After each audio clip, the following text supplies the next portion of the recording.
دو ماهواره تصویربرداری ئێمە ئێستا ئامادەین مانگی دەستکردی خۆماڵی ڕەوانەی بۆشایی ئاسمان بکەین کە ئەمە دەستکەوتێکی مەزنە بۆ وڵاتەکەمان.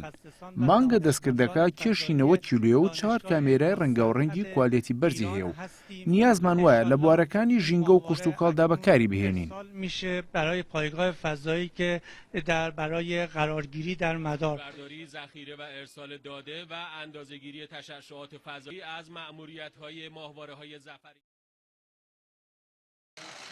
ماهواره‌های ظفری 1 و 2 سفارش وزارت ارتباطات به دانشمندان و برمان در دانشگاه علم و صنعت است که امروز و پس از 3 سال و بیش از 400,000 نفر ساعت کار آماده و تحویل این وزارتخانه شد تا برای پرتاب به فضا آماده بشود. داری، ذخیره و ارسال داده و اندازه‌گیری تشعشعات فضایی از مأموریت‌های ماهواره‌های ظفری 1 و 2 است. چیزی که امروز ما تحویل سازمان فضایی دادیم و بعد از 3 دوره 4 دوره موفق از امسال امیدوارم. ماهواره‌های ظفری 1 و 2 سفارش وزارت ارتباطات به دانشمندان و برمان در دانشگاه علم و صنعت است که امروز و پس از 3 سال و بیش از 400,000 نفر ساعت کار آماده و تحویل این وزارتخانه شد تا برای پرتاب به فضا آماده بشود. داری، ذخیره و ارسال داده و اندازه‌گیری تشعشعات فضایی از مأموریت‌های ماهواره‌های ظفری 1 و 2 است. چیزی که امروز ما تحویل سازمان فضایی دادیم و بعد از 3 دوره 4 دوره موفق از امسال